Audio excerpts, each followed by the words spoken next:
پیارے بچوں، پیارے بچوں، السلام علیکم۔ بیبی جان آپ سے مخاطب ہیں، کیسے ہیں آپ لوگ؟ امید ہے بہت اچھے سے لائف گزر رہی ہوگی، بہت انجوائے کر رہے ہوں گے، پڑھائی بھی ہو رہی ہوگی، اپنے گھر میں کام بھی ماما اور پاپا کے ساتھ کر رہے ہوں گے آپ لوگ، اور شام کو سائیکلنگ وغیرہ بھی ہو جاتی ہوگی، تھوڑا سا کھیل کود بھی ہو رہا ہوگا۔ لیکن بہت ہی اچھا ہے کہ آپ لوگ اگر گھر میں رہیں، گھر میں ہی انجوائے کریں، خوب کھیلیں کودیں، بہن بھائیوں سے لڑیں نہیں، بہت آرام سے رہیں۔ آج ہم آپ سے کچھ شیئر کرنا چاہتے ہیں جو کہ ہم نے ایک بک پڑھی، تو اس میں چھوٹی چھوٹی کہانیاں، تو وہ آپ کو بتانا چاہتے ہیں۔ آپ کو اگر آپ کو پسند آئے نا تو پھر آپ بتائیے گا ہمیں تاکہ ہم اور آگے بڑھیں۔ اور یہ جو کہانی ہے، یہ کہانی ہے ان 72 انسانوں کی جنہوں نے انسانی حقوق کی خاطر پورے ظالم معاشرے سے چکر لے لی۔ جو پہلی کہانی ہم آپ کو سنا رہے ہیں وہ 72 انسانوں کی کہانی ہے، 72 لوگ جو کہ اتنے بہادر تھے کہ جنہوں نے اللہ کے دین کی خاطر اور اس کے بندوں کے حقوق کی خاطر پورے معاشرے سے ٹکر لے لی، ظلم کرنے والا جو معاشرہ تھا اس سے ٹکر لے لی۔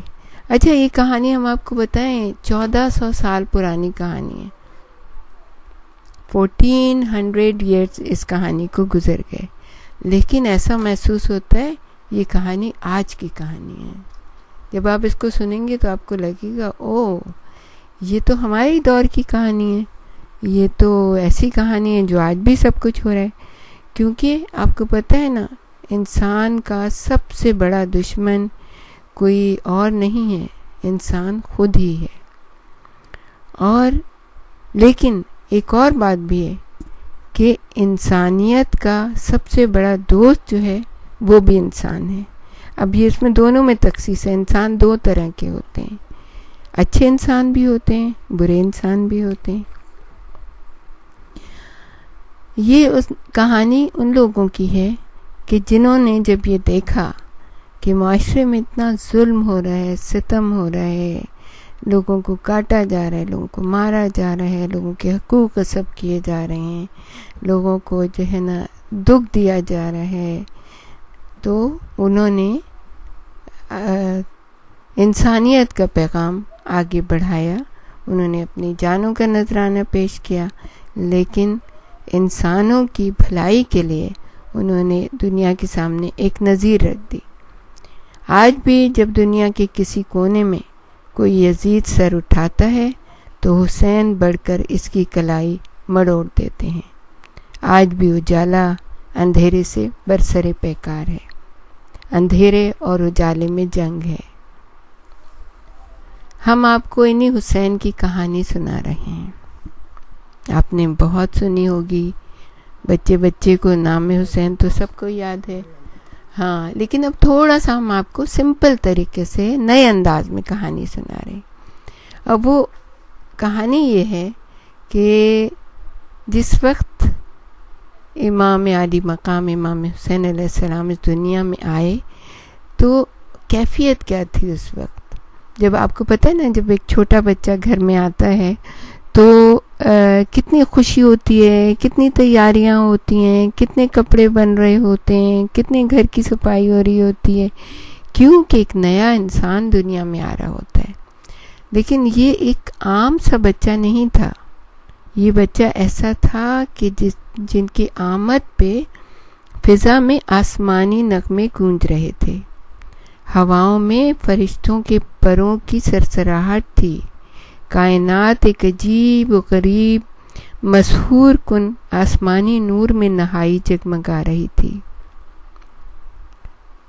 سورج آنے والے مقدس بچے کے احترام میں سربسجود تھا، چاند اور تارے نئی دمک اور جلا سے جھلملا رہے تھے، شہر کی روشنیاں نرالی آب و تاب سے مزین تھی۔ اس زمانے میں چونکہ دیے ہوتے تھے، اس وجہ سے دیوں کی لمیں بہت اونچی ہو گئی تھیں، روشنی ہی روشنی تھی۔ خدائے ذوالجلال والاکرام بڑے انہماک سے زمین کی طرف متوجہ تھا۔ آج اللہ کا حسین ترین شاہکار عالم وجود میں آنے والا تھا۔ رسول کی بیٹی علی ابن ابی طالب کی چہیتی شریک حیات فاطمہ زہرا انتظار میں تھیں، بے چین و بے قرار تھیں۔ ان کا پھول سا کمسن چہرہ پسینے کی شبنم میں ڈوبا ہوا تھا۔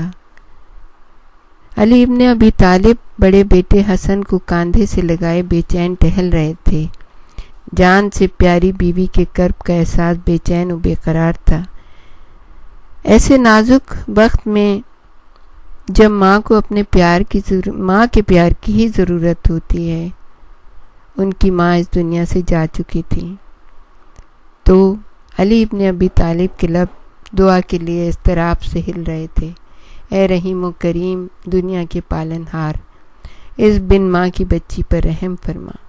سرور کائنات اپنی بیٹی کی تکلیف سے مزمحل دیوڑی پر ٹہل رہے تھے۔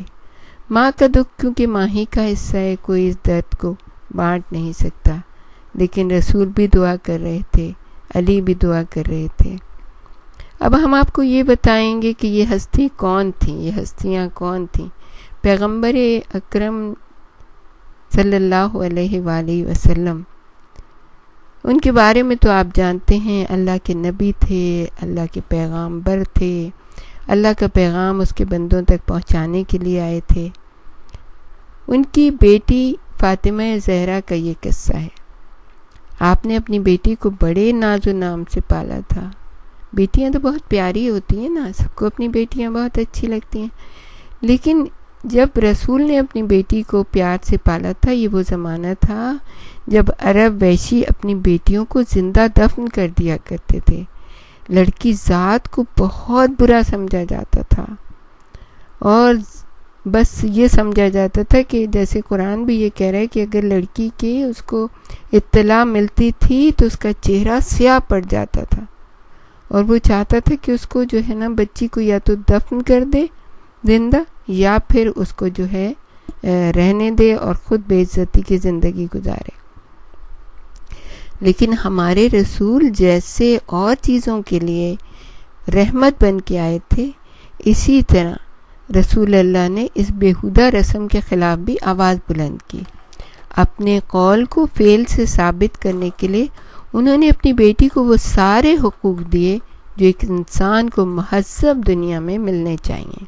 وہ ان سے بے انتہا محبت کرتے تھے، انہیں بڑے شوق اور انہماک سے علم کی دولت سے مالا مال کیا تھا، کیونکہ رسول تو علم پہنچانے کے لیے آئے تھے نا۔ علم اور عمل اور اخلاق، یہ تین چیزیں ایسی تھیں جو مین چیزیں تھیں اللہ کا پیغام لوگوں تک پہنچانے کے لیے۔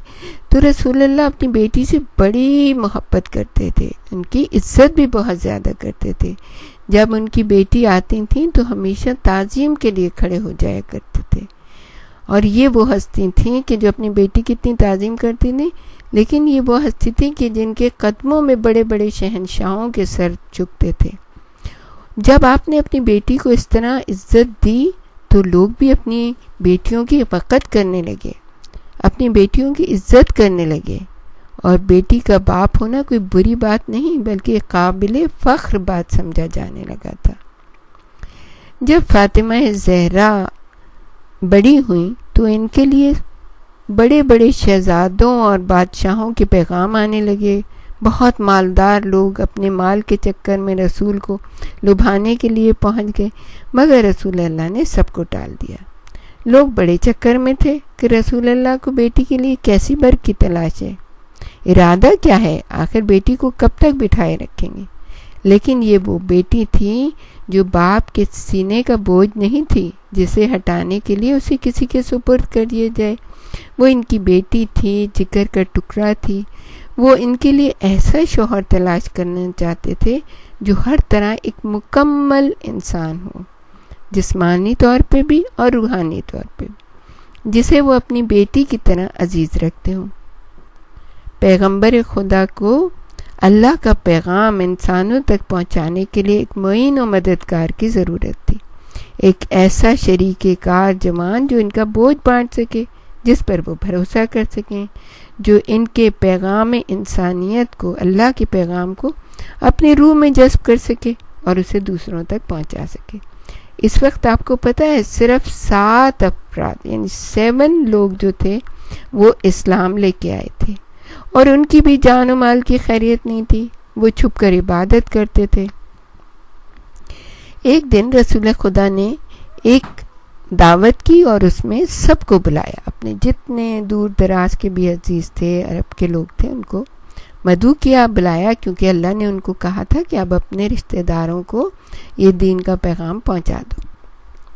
تو رسول اللہ نے اس جلسے میں اپنی اس خواہش کا اظہار فرمایا اور پکار کر کہا، کون ہے تم میں جو میرا معین و مددگار بننے کو تیار ہوگا، یعنی اس کام میں، دین کے کام میں۔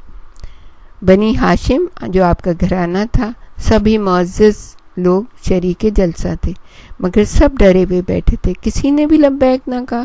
لوگ کھل کر اظہار خیال کرنے سے جھجکتے تھے، لوگ ڈرتے تھے کہ ہمیں مار نہ دیا جائے۔ اللہ کے رسول امید بھری نظروں سے سب کا منہ تک رہے تھے، مگر سب خاموش تھے، آنکھیں چرا رہے تھے۔ اس وقت اچانک ایک لڑکا جس کی عمر مشکل سے 10 یا 12 سال کی ہوگی اس مجمع سے اٹھا اور نہایت دلیرانہ انداز میں بولا، یا رسول اللہ، میں آپ کا معین و مددگار بننے کو تیار ہوں۔ یہ سننا تھا کہ لوگ بڑے زور سے ہنسے۔ کہا، بھلا ایک کمسن لڑکا اتنا عظیم بوجھ کیوں کر اٹھا سکے گا؟ مگر کیا ہوا، پیغمبر کا چہرہ مسرت سے کھل اٹھا، ساری فکر کے آثار یکسر غائب ہو گئے۔ انہوں نے آگے بڑھ کر اس بچے کے شانے پر ہاتھ رکھا۔ وہ بچہ آپ کو پتہ ہے کون تھا؟ وہ بچہ حضور کا چچا زاد بھائی، آپ کے مولا اور آقا، جن سے آپ بے انتہا محبت کرتے ہیں، علی ابن ابی طالب تھے۔ ان کی دلیری اور صاف گوئی سے رسول اللہ بہت زیادہ متاثر تھے۔ آپ نے فرمایا، فضیلت عمر سے نہیں، عقل اور جرت سے ہوتی ہے۔ کتنی خوبصورت بات ہے کہ ہم یہ سوچیں ابھی تو ہم چھوٹے ہیں، ہم کیسے علم حاصل کریں، ہم کیسے دین کی باتوں پہ چلیں، ہم کیسے یہ سب کے کام آئیں۔ نہیں، عمر کی وجہ سے نہیں ہوتی ہے فضیلت۔ بڑائی جو ہوتی ہے، عظمت جو ہوتی ہے، وہ کس کی وجہ سے ہوتی ہے؟ وہ انسان جب بہادری سے آگے بڑھتا ہے، جب اپنی عقل کو کام میں لے کے آتا ہے۔ تو آپ جناب رسول خدا نے آپ کو اپنے قریب بلایا، تو آپ نے کہا، یا رسول اللہ، میری آنکھوں میں بھی تکلیف رہتی ہے، میرا جسم بھی کوئی تن و من نہیں ہے، لیکن میرا دل جو ہے نا، آپ کا مطیع و فرما بردار ہے، میں آپ کے کام کو آگے بڑھاؤں گا۔ علی ابن ابی طالب نے معصومیت سے کہا، اور رسول اللہ مسکرا پڑے۔ اس دن انہوں نے اپنا عزیز ترین دوست، ہونہار شاگرد اور بہادر اور جری ہمرکاب پا لیا تھا۔ بڑی توجہ سے آپ نے اس بچے کی تعلیم و تربیت پر وقت صرف کیا۔ دونوں ہر دم ساتھ رہنے لگے، ایک دراز قد نوجوان مرد اور ایک کم عمر لڑکا، یعنی رسول اللہ اور آپ کے بھائی، چچا زاد بھائی علی ابن ابی طالب۔ جب علی جوان ہوئے تب بھی سائے کی طرح ساتھ ساتھ رہتے تھے، بڑے مارکوں میں دامن نہ چھوڑا۔ علی رسول اللہ کو بے انتہا عزیز تھے، جب بھی کوئی انتہائی خطرے کا موقع ہوتا تو وہ بے دریغ علی کو آگے کر دیتے۔ انہیں علی پر بہت اعتماد تھا اور علی بے عذر ہر حکم کو بجا لاتے تھے۔ علی کی بہادری ضرب المثل بن گئی۔ ہمارے ساتھ ہی رہیے گا، ہم آپ کو اور بھی بہت پیاری پیاری سی کہانیاں اس کے بارے میں سنائیں گے۔